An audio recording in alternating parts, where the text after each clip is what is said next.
Al Capone, de son vrai nom Alfonso Capone, vient au monde le 17 janvier 1899 dans la ville de New York. Il est issu d'une famille italienne originaire de Naples qui, fuyant la misère de son pays natal, va, comme beaucoup de leurs compatriotes, tenter sa chance en espérant réaliser le rêve américain. Al est le quatrième d'une fratrie composée d'un total de 9 frères et sœurs, et si tous ne deviendront pas criminels, une grande partie le suivra cependant dans ses activités illicites. Al finit par quitter l'école à l'âge de 14 ans, après avoir frappé l'un de ses professeurs. Il rencontre alors Johnny Torrio, un patron du crime organisé qui devient dès lors son mentor.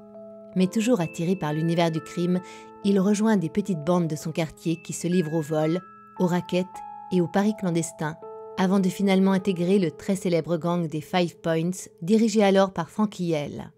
Ce dernier engage Al, à peine âgé de 18 ans, comme barman et videur dans son bar, le Harvard Inn. C'est au cours d'une dispute avec un client, Frank Galaccio, un mafieux local qui deviendra plus tard son garde du corps, qu'il se fait entailler la joue gauche au rasoir, ce qui lui vaudra dès lors le célèbre surnom de Scarface, soit balafré en français. Suite au décès de son père, Al part pour Chicago et y rejoint Johnny Torrio, parti s'y installer quelques années auparavant. À son arrivée, l'organisation de Torrio est déjà une affaire très rentable, rapportant plus de 10 millions de dollars par an grâce à la vente de bière durant la Prohibition, aux jeux et à la prostitution. C'est en 1922, après avoir finalement démontré ses capacités, que Capone devient le bras droit de Torrio. En 1925, Torrio est grièvement blessé au cours d'une fusillade et décide de prendre sa retraite en Italie, laissant les commandes de l'organisation à Capone. La guerre impitoyable que celui-ci livre alors à ses adversaires, ainsi que l'instauration d'une corruption organisée des autorités locales, lui assurent une renommée internationale. Capone se hisse très rapidement à la tête d'un puissant empire et contrôle la quasi-totalité de la ville, mais doit cependant faire face à un gang particulièrement tenace, le gang de Northside. Alfonso entend bien en finir avec ces quelques irréductibles et organise le 14 février, jour de la Saint-Valentin, le massacre du gang rival. Désormais, Capone règne en maître sur Chicago. Mais si l'élimination du gang rival a de nombreux avantages pour Alfonso, elle change cependant l'opinion publique à son égard, choquée par la violence utilisée lors du massacre. En 1929, il est arrêté pour port d'armes illégales et est condamné à 9 mois de prison dans le Eastern State Penitentiary.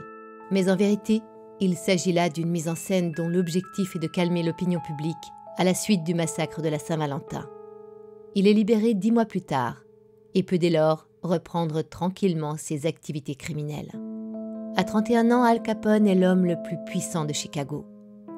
Mais un petit groupe de grands patrons ne l'entend pas de cette oreille et demande au président Hoover d'agir rapidement contre Capone. Le président, alors très critiqué suite à la crise de 1929, voit là le moyen de remonter dans l'estime de la population et décide d'intervenir. 2 actions sont alors lancées. La première, publique, est confiée à l'agent du Trésor américain Elliot Ness et a pour but de mener des actions afin de désorganiser les activités économiques d'Al Capone, détruire ses brasseries clandestines et réunir des preuves pour le faire condamner lors d'un procès.